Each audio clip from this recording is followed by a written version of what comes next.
buenos días con todos, espero que estén bien en sus casas.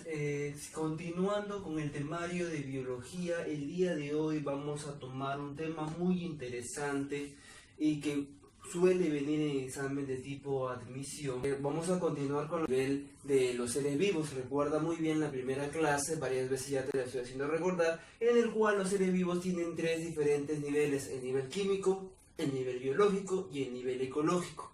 La clase pasada hemos terminado el nivel químico con lo que viene a ser la partícula supramolecular llamada virus, que es un organismo no celular que presenta diferentes características que ya hemos mencionado. El día de hoy entonces empezamos con lo que viene a ser el primer tipo del nivel biológico, es decir, una célula, una de las primeras células que aparecieron a lo largo de la historia, lo que viene a ser célula procariota, o también llamado reino monera, o también muchas veces llamado como simplemente bacterias. Así que recuerda, esos tres nombres, tomarlos como lo mismo: dominio procariota, reino monera, o también llamados comúnmente como bacterias. Así que empezamos.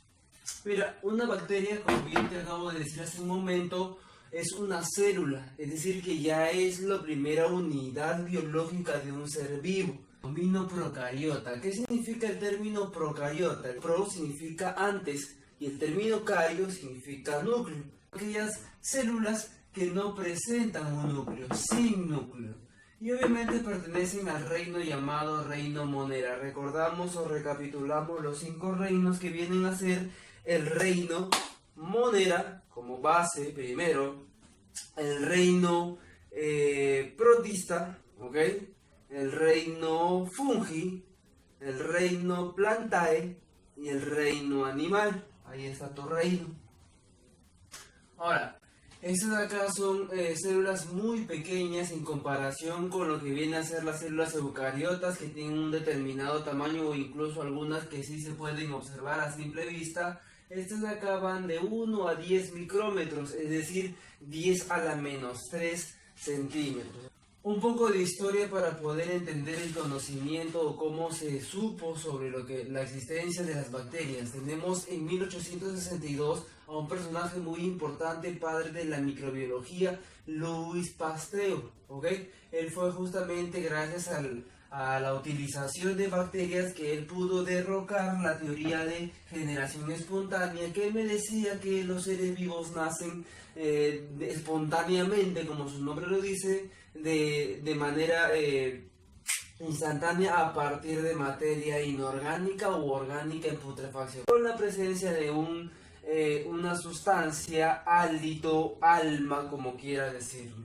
Pero gracias al uso de las bacterias que utilizó Pasteur, pudo demostrar que esta teoría era errónea. Vamos a tomar entonces un poco de lo que viene a ser la clasificación. Existen tantas cepas de bacterias, tantos tipos de bacterias, que las clasificaciones tenemos que tomarla también depende de diferentes puntos.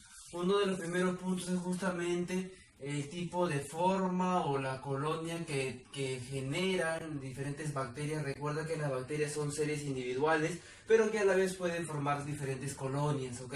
Agrupándose con otras bacterias de su mismo tipo, su misma cepa o especie. Según la forma tenemos estas 4 básicas, que son los que tienen forma esférica, llamados cocos; los que tienen forma, una especie de tubo, una pequeña cápsula, llamado bacilos; los que tienen una forma un tanto espiralada, llamadas espirilos; y los que tienen una forma muy similar a una especie de coma, ¿okay? Que se llaman los vibrios, los vibriones. Ahora, según la forma de la colonia que generan, tenemos la agrupación en fila, como una especie de fila india, que son los llamados estreptococos, estreptobacilos, entre otros. Depende qué tipo de forma tenga, pues, ¿no?, la bacteria. Y los que tienen una forma aglomerada, como una especie de racimos de uva, los llamados estafilos, pues, ¿no? Estafilococos, estafilobacilos, depende qué organismo sea, qué tipo de forma presente. También podemos clasificarlos según la presencia o no, o la cantidad o la forma en la cual distribuye su flagelo. Pues, ¿no? Los flagelos, recuerda que son aquellas, digamos, extensiones de la membrana que le ayuda a la motilidad, a la movilidad de los organismos para poder nadar o moverse en su medio, ¿no? Tenemos las bacterias que no tienen ningún tipo de flagelo, que son los átricas. Recuerda que el término trico significa pelo, sin, es decir, que no tiene pelo. Los que tienen solamente uno, trica, ¿ok? Monótricas, que solamente tienen un flagelo en un extremo. Los que tienen en ambos lados, anfi. Recuerda que el término anfibio, por ejemplo, significa doble, es decir, que tiene dos, ¿ok? En lados opuestos, dos pelos, dos flagelos. Los fótricas significa que tienen en uno de los extremos una cierta cantidad regular de flagelos. Y los que tienen en todo su cuerpo, en la periferia de su cuerpo, en todo, digamos, en toda la bacteria se le llama perítrica, está en todo su perímetro, en pocas palabras. Ahora, también se puede clasificar según la evolución. Tenemos las arqueobacterias, que son aquellas bacterias antiguas, son las bacterias primitivas. Tenemos las cianobacterias, que son una de las más modernas, que justamente son las que realizan fotosíntesis. Más adelante te explico. Y tenemos las eubacterias, que son las más conocidas, que son aquellas bacterias que tienen gran importancia ecosistémica, pues, ¿no? Entonces, tenemos las arqueobacterias, que son las primitivas, las que viven en pantanos, en volcanes, entre otros, ¿ok? Incluso en manantiales sulfurosos, de las cuales tenemos tres tipos: las metanógenas, que son aquellas que producen metano a partir del CO2 mediante una quimiosíntesis. Tenemos las halófilas, que son aquellas que tienen una cierta afinidad hacia lo que es la presencia de sales, por ejemplo, en depósitos salinos o también presente en el mar muerto, ¿no? Cual se ha depositado gran cantidad de sales y no vive ningún organismo conocido, solamente ciertas bacterias de tipo arqueobacterias, pues no, halófilas. Las termófilas son aquellas que viven en ambientes muy extremos, muy ácidos y muy calientes, como por ejemplo manantiales o cerca de volcanes. Las cianobacterias son aquellas bacterias, también son aquellas bacterias que se especializan, que realizan lo que viene a ser la fotosíntesis, ¿ok? Son aquellas que están presentes en lugares muy húmedos, por ejemplo en algunas lagunas de altoandinas de nuestro país, y son principalmente de tipo gram negativas. ¿Qué cosas gram negativos? Te lo voy a explicar más adelante cuando veamos un poco de lo que es la característica o clasificación de las bacterias, ¿ok? Entonces, acá dentro de las cianobacterias tenemos, por ejemplo, el muy conocido Kushuru o Nostoc, presente en el Nostoc, que viene a ser un alimento utilizado en la zona andina de nuestro Perú. ¿Ok? Las personas andinas, las personas serranas, quizás sepan sobre lo que es esto. Son como una especie de bolitas apiladas entre sí, ¿está bien? Que se presentan en la laguna, pues, ¿no? Que hablando ya microscópicamente presentan a las cianobacterias apiladas entre sí, que forman una especie de colonia, pues, ¿no? Presentan sus vacuolas hechas de gas, ya que recuerda que viven en las lagunas, en agua, por lo tanto deben tener vacuolas o depósitos de aire. Tienen sus ribosomas, que debe ser de 70S. Además de eso, también presenta lo que son los tilacoides, que son justamente los que le ayudan a la fotosíntesis, a realizar la fotosíntesis, los tilacoides. Vaina gelatinosa, es una vaina gelatinosa hecha de una proteína muy rica, ¿ok? Por lo tanto es utilizado en la alimentación. Y además de eso tiene su ADN de tipo circular, obviamente, ya que recuerda que es una bacteria. Las eubacterias son aquellas bacterias más modernas, son las que tienen una principal función ecosistémica, por ejemplo, descomponedoras. Algunas son parásitos infecciosos, ¿ok? Y además de eso tenemos otras que también realizan una cierta fotosíntesis, como las verdes purpúreas y las bacterias comúnmente conocidas, Mycoplasma, que es aquella bacteria que es la más pequeña que existe conocida, es solamente 0.1 micrómetro, es extremadamente pequeño. La Rickettsia es un parásito muy conocido, por ejemplo en peces. El Mycobacillus tuberculosis, también muy conocido, parásito en el ser humano, ¿okay? Causa infecciones como la TBC, el bacilo también llamado bacilo de Koch. Ahora, en cuanto al punto de nutrición tenemos tres tipos: los autótrofos y los heterótrofos. Los autótrofos son aquellos organismos que pueden realizar o producir su propio alimento a partir de químicos y de la luz, pues, ¿no?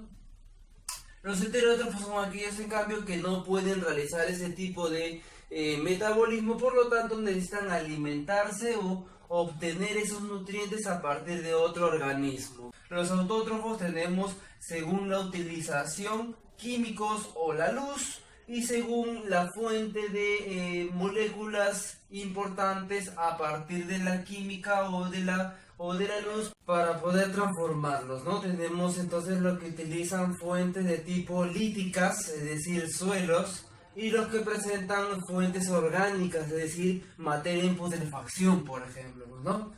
En cuanto a los heterótrofos, tenemos los principales, que pueden ser parásitos, bacterias parásitas que causan enfermedades, saprófagos, que se alimentan de diferentes, de diferentes organismos muertos como animales y plantas, y los llamados simbiontes, que son aquellos que en cierta manera están ocupando un lugar dentro de un cuerpo vivo, pero es, digamos, en mutuo acuerdo, porque hay una ayuda mutua, realizan simbiosis. Y los mixótrofos son aquellos que realizan tanto autotrofía como heterotrofía, dependiendo de la necesidad, puede realizar ambas. Tenemos ahora, según la respiración, qué tipo de respiración se presenta. Hay algunas bacterias que pueden respirar oxígeno, hay otras que no respiran oxígeno, hay otras que pueden variar según la necesidad. Recuerda que las bacterias son de las primeras células, así que son muy básicas y a la vez son muy adaptables. Entonces tenemos los que son aeróbicos estrictos, por ejemplo la Acetobacter, que son aquellas bacterias que ayudan a producir ácido acético, que comúnmente lo llamamos como vinagre. Tenemos acá aquellos organismos que solamente pueden respirar oxígeno. Anaeróbico estricto, son aquellos que solamente necesitan, para poder sobrevivir, ausencia de oxígeno, es decir, realizan fermentación. Tenemos acá Lactobacillus vulgaris, utilizado comúnmente para la producción de lo que viene a ser los yogures o fermentación láctea de manera general, como el queso también. Tenemos a las anaeróbicas facultativas. ¿Qué son las anaeróbicas facultativas? Son aquellas bacterias que comúnmente viven en ambientes donde hay falta de oxígeno, pero a la vez también son muy resistentes o toleran en gran medida el oxígeno. Tenemos acá la Escherichia coli en el ser humano, ya que está presente en la zona anal, pues no en la zona fecal. La salmonela, también muy conocida por los seres humanos, ya que ocasiona salmonelosis, que es una enfermedad que principalmente te causa una diarrea extremadamente fuerte. El estafilococo, también presente en el ser humano, en la piel, en la zona externa de nuestro cuerpo. Ahora, ¿cuál es el problema con estas bacterias? En realidad, mientras estén en su ambiente no hay problema, menos la salmonela, claro está. Por ejemplo, el estafilococo está presente en nuestra piel, normal, e incluso sirve como una especie de barrera en nosotros. Pero el problema está cuando te ocasionas una herida y puede ingresar a nivel sanguíneo, y es donde ocasiona diferentes problemas como fiebre, por ejemplo. Es por eso que siempre es bueno, recomendable desinfectar una zona cuando tienes una herida. Ahora, la Escherichia coli también es muy conocida en el ser humano, ya que está presente en la zona anal, como te dije hace un momento, y el problema está más que todo en las mujercitas, ya que hay que haber una introducción al momento del caminar mismo, del arrastre mismo de los pequeños restos fecales que hay microscópicos con E. coli, con Escherichia coli, de la zona anal a la zona vaginal, lo que ocasiona posteriormente lo que viene a ser las infecciones urinarias. En el varón no hay tanto problema, ¿por qué? Porque a pesar de que haya un arrastre, de todas maneras siempre hay un impedimento, ya que la uretra o la entrada de la zona urinaria es, digamos, mucho más distante, ya que presenta el miembro viril, el pene. Por lo tanto, es mucho más complicado que un varón tenga infección urinaria a comparación de una mujer que constantemente la puede tener. La salmonela también, por ejemplo, se encuentra en nuestro cuerpo en la parte de la uña. Es por eso que siempre es recomendable que si vas a ir a un restaurante o quizás a la tía Veneno, debes tener bastante cuidado en el lavado de sus manos, sobre todo de las uñas. Cuando tú comes tu rico ceviche, quizás pueda, por el mal lavado de las manos, pueda ingresar. He demostrado que el juguito del ceviche constantemente presenta gran cantidad de salmonela cuando se encuentran en las calles con una mala higiene, entre otras cosas. Ahora, el movimiento que tienen las bacterias es de tipo taxia, es decir, que hay un desplazamiento. Ahora sí hay un cambio de un punto a otro punto, a diferencia de otro tipo de movimiento que tienen otros tipos de organismos, pues, ¿no?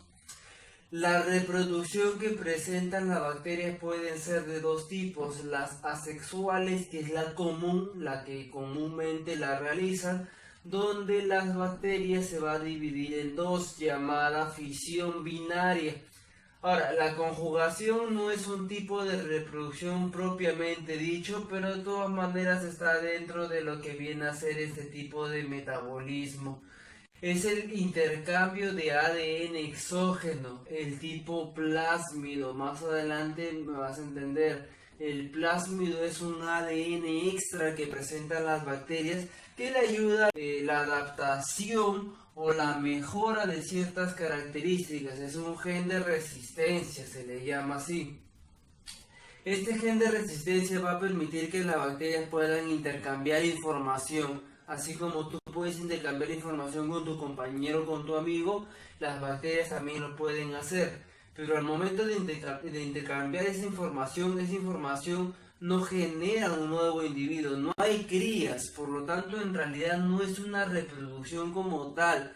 Pero sin embargo hay variabilidad, ya que estoy mejorando o cambiando información, por lo tanto ya no soy el mismo de antes, soy algo nuevo,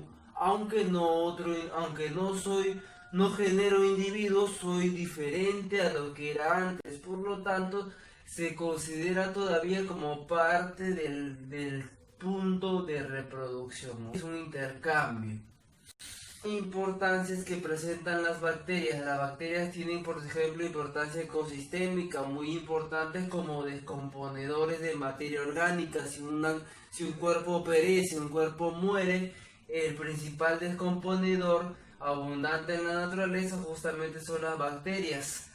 Además de eso, también son fijadoras de nitrógeno, que ayudan a fijar el nitrógeno del ambiente del aire, que compone el 78% de la atmósfera, y convertirlo en proteínas en simbiosis o en unión con las plantas. Bueno, una de las más importantes son las legumbres, por ejemplo, que tienen unión o simbiosis con bacterias que le ayudan a fijar ese nitrógeno para posteriormente convertirlo en proteínas.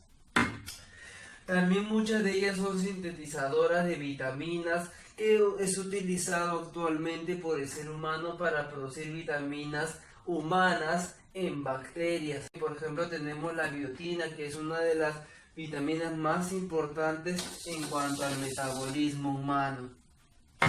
Importancia alimenticia. En la industria alimentaria tenemos que cumple una función muy importante de fermentación láctea. Tenemos el queso, el yogur, entre otros. Además de eso, ya te mencioné hace un momento el kuyuru, que es una cianobacteria que digamos se consume directamente, ya que contiene una gran cantidad de proteínas, mucho más rica incluso que las lentejas. El vinagre recuerda que también es un tipo de producto de una bacteria aeróbica estricta que se llama Acetobacter, lo dije hace un momento. Importancia farmacéutica, creo que esta es una de las más importantes también, ya que el hombre ha sabido aprovechar a las bacterias para poder producir algún tipo de fármaco o antibiótico, entre otros. Tenemos también la producción de insecticidas producidas gracias a la industria masiva de bacterias que son alteradas para producir este tipo de sustancias. La streptomicina también, un antibiótico muy utilizado contra la TBC, producida por la Streptomyces griseus. La bactracina, producida por el Bacillus subtilis, que ayuda a la eliminación de hongos. Además de eso, también tenemos la insulina y alguna producción de vacunas. Recuerda que la vacuna se hace contra los virus y también se puede utilizar a las bacterias para producir vacunas en gran cantidad y no necesitar, digamos, fabricarlas uno mismo, pues, ¿no? Función patogénica. Tenemos el Mycobacterium tuberculosis, que es una enfermedad muy reconocida, la TBC. La TBC es una enfermedad que causa muchas muertes anualmente. Actualmente sabemos muy bien que el tratamiento de la TBC es gratis, es gratuito. Uno puede ir al médico y pedir sus medicamentos. Profesor, ¿y por qué la TBC o el tratamiento de la TBC tiene que ser in situ? Tiene que el médico inyectarte tu medicina. ¿Por qué no simplemente te da las medicinas y te las llevas? Porque normalmente es para unos cuantos meses. El problema está que la TBC, a pesar de que acá es gratuito, de todas maneras el valor de la medicina es alto y puede incluso llegar al mercado negro, en lo cual cualquier peruano, como buen peruano, quizás puedas ponerte a vender esa medicina en vez de utilizarla. La TBC puede ser una bacteria muy resistente que tiene la capacidad de mutar, de alterarse y volverse multidrogoresistente, al igual que tu amigo. Por lo cual el tratamiento debe ser muy riguroso. Si tú solamente le das una cierta cantidad de medicamento a las bacterias, atacas a las bacterias con una cierta cantidad, esta bacteria puede, digamos, volverse resistente si no logras eliminarla radicalmente. Tienes que eliminarla al 100%, porque si no, los pocos sobrevivientes se van a volver resistentes a ese fármaco, por lo cual vas a necesitar colocar un fármaco más fuerte. Y si no cumples con ese rigor de medicamento nuevamente, vuelves nuevamente a volverla resistente y cada vez más resistente, hasta que llega un punto en el cual ya no hay medicamento alguno que pueda solucionar tu problema y por lo tanto solamente te queda esperar la muerte. Así que ten bastante cuidado. Mycobacterium leprae, que causa la lepra. Streptococcus pneumoniae, que causa la neumonía. Streptococcus mutans, que causa la caries dental, la que nosotros comúnmente conocemos como caries. Streptococcus pyogenes, que causa la faringitis, problema en el cual te genera pruritos o pequeñas heridas en la zona de la faringe. El Corynebacterium diphtheriae, que causa la difteria. La Neisseria gonorrea, que causa la gonorrea, porque hay una enfermedad de transmisión sexual. La Vibrio cholerae, que causa el cólera, una enfermedad presente en lugares rurales, donde hay extrema pobreza, donde no hay una buena higiene alimenticia. La Salmonella typhi, que es un tipo de salmonela que te causa la tifoidea. Y la Yersinia pestis, que es la que causó en el año 1350 la muy conocida peste, pues no, la transmitida por la pulga de la rata, no la rata, sino la pulga de la rata fue la que transmitió esta bacteria, ok, la Yersinia pestis, que eliminó a tantos millones de personas en la Europa medieval, pues no, listo. Ahora, vamos a entrar entonces al punto de la estructura de una bacteria. Aquí por favor solamente te voy a mencionar, ya que célula lo vamos a tomar en más detalle la próxima semana. Tenemos la bacteria tal cual. Como toda célula presenta un citoplasma, que es la parte interna que contiene a las organelas o sustancias que pueda presentar la célula. Aquí en el citoplasma de tipo bacteriano presenta solamente agua y sales.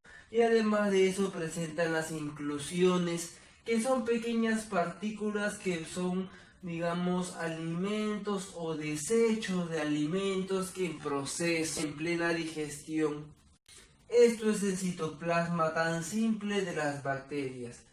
Este citoplasma obviamente está rodeado o está, digamos, contenido en lo que viene a ser una membrana celular bacteriana que realiza el intercambio entre sustancias de adentro para afuera y de afuera para adentro. Además de eso, esta membrana celular no es lisa, presenta pequeñas arrugas internas y externas. Las internas tenemos de dos tipos, llamados mesosomas. El mesosoma lateral, que son los que realizan el proceso de respiración y o fotosíntesis en la célula. El mesosoma lateral cumple la misma función que cumplen las mitocondrias en las células eucariotas. Realizan o respiración o fotosíntesis. En el caso de las bacterias, como no tienen la mitocondria, ya que estas presentan el tamaño de una mitocondria, por lo tanto estas mismas realizan su propia respiración o su propia fotosíntesis mediante sus arrugas, que son los mesosomas laterales.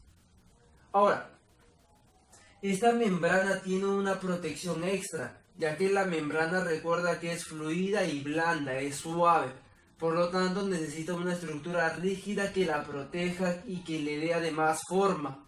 A esto se le llama pared celular. En las bacterias la pared celular está hecha de un peptidoglucano, que es una proteína unida a un glúcido, de dos tipos: la mureína, que se da en las bacterias comunes, y la pseudomureína, que se da en las bacterias más primitivas, las arqueobacterias, ¿no? Y le da, como te dije hace un momento, soporte y forma a las bacterias. Existen de dos tipos, las gram positivas y las gram negativas. Las gram positivas son gruesas y rígidas, mientras que las gram negativas son delgadas y flexibles, ¿ok? Más adelante te explico cuál es la diferencia a nivel molecular. Luego, esta membrana celular y la pared celular, que digamos la bacteria común, la bacteria básica, también puede presentar una estructura extra de envoltura que se llama cápsula. ¿Y para qué sirve esa cápsula? La cápsula sirve como un extra, que no todas las bacterias lo tienen, pero sí algunas, que sirve para la resistencia frente a antibióticos. Es de tipo mucoproteína, en pocas palabras es un moco, es una mucosa que le ayuda a protegerse a las bacterias en contra de algún fármaco o antibiótico presente en el ambiente, ¿no? Listo. Ahora, estas bacterias también pueden, digamos, moverse en su ambiente, así que tiene dos tipos de movilidades. Tiene los llamados cilios, que son extensiones de la membrana que va hacia afuera. Son los cilios, también llamados fimbrias, que son abundantes y tienden a ser cortos, son pequeños y abundantes, y sirve obviamente para la motilidad. En caso opuesto, si no tuviesen cilios, también pueden tener lo que son los llamados flagelos, que son lo mismo que cilios, son extensiones, pero en este caso ahora son largas y tienden a ser escasas, hecho de una proteína llamada flagelina. Además de eso, como toda bacteria, también debe tener lo que viene a ser las fábricas de sus proteínas, es decir, lo que va a ayudarle a construir más de ella, que son los llamados ribosomas. En el caso de la bacteria, los ribosomas son de tamaño bacteriano, es decir, 70S, a diferencia de los eucariotas, que son de 80S. Y la S del 70 viene a ser la unidad de sedimentación, en pocas palabras, el tamaño que va a presentar según la sedimentación, o Svedberg. Listo. Obviamente, como toda bacteria, como toda célula de manera general, debe tener también una estructura que sea la base o digamos el libro de la información, su información básica, su molde para poder construir más de ella, que es justamente su ADN. tiene dos ADNs, como te dije hace un momento, el ADN base propio de la bacteria y el ADN extra que le sirve para poder, digamos, cambiar, mutar, mejorar frente a un cambio en el ambiente, es decir, le genera la resistencia, pues, ¿no? El ADN extra o extragenóforo, llamado así, es un ADN también de tipo circular y obviamente le sirve para la resistencia, utilizado en lo que viene a ser el proceso de conjugación, donde hay un intercambio de entre las bacterias. Bien, tenemos también entonces el ADN principal. Si este es el ADN extra, también debe tener un ADN principal que se encuentra en la zona del nucleoide. Un nucleoide es un lugar donde voy a encontrar el ADN de la bacteria, mas no está protegido o rodeado, por lo tanto no es un núcleo, y se le llama núcleo falso, o sea, nucleoide. Este de acá está sujetado por un mesosoma también, es decir, una arruga. Recuerda, arrugas, mesosomas laterales, pero también hay un mesosoma llamado de tabique, que es el que sujeta al ADN de la bacteria. Mientras que los mesosomas laterales no sujetan ningún ADN, solamente sirven para la respiración y o fotosíntesis. Entonces tenemos ahí al genóforo, que es el ADN, que no presenta histonas, o sea, está libre, no está empaquetado, está tal cual. Y es de tipo circular, ¿por qué? Porque no tiene ni un inicio ni un fin, siempre regresa al mismo punto. Y se le llama desnudo porque no tiene ninguna cubierta o protección que genere un núcleo, simplemente está expuesto al citoplasma. La pared celular, un punto muy importante que viene a ser el estudio de la diferencia de bacterias según el tipo de pared celular. Recuerda que hace un momento te mencioné como las gram positivas y las gram negativas. Las gram positivas son gruesas y rígidas, mientras que las gram negativas son delgadas y flexibles. ¿Y a qué se debe el nombre de gram?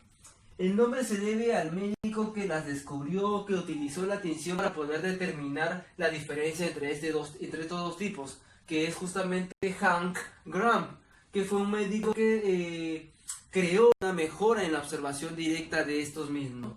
Este doctor lo que hizo fue lo siguiente, mire, lo que pasó fue que el doctor recetaba a ciertas personas un medicamento para determinados síntomas según la bacteria que según su experiencia él conocía, pues, ¿no? El problema estaba que en algunas personas ese medicamento surtía efecto y la persona se curaba, pero había ciertas personas que cuando iban y le daban los síntomas y era muy similar a la primera persona en el cual sí funcionó el medicamento, el problema está que en esa persona quizás el medicamento no surtía efecto y ocasionaba problemas peores, por lo cual el médico, digamos, perdía credibilidad. Entonces lo que hizo él fue tratar de poder diferenciar esos dos tipos de bacterias, aún presentando los mismos síntomas, cómo poder diferenciarlas.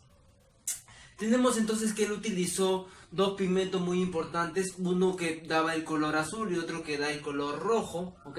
Uno que es violeta genciana y otro que es la safranina, que le da el color rosado a la bacteria, en el cual él pudo diferenciar dos tipos de paredes celulares, las cuales tenían de diferentes colores, las gram positivas y las gram negativas. Las gram positivas tenían un peptidoglucano o una pared celular muy grande y muy gruesa, por lo cual captaba el color azul o lo retenía con mejor fuerza, y uno que era de pared celular muy liviana, muy delgada, por lo tanto el color azul no pegaba tanto, pero sí el rojo, ya que el rojo era mucho más fácil de absorber. En ambos se utiliza el rojo, sin embargo después del rojo se le aplica el azul para poder diferenciar, y ese azul justamente es el que no pega en el gram negativo.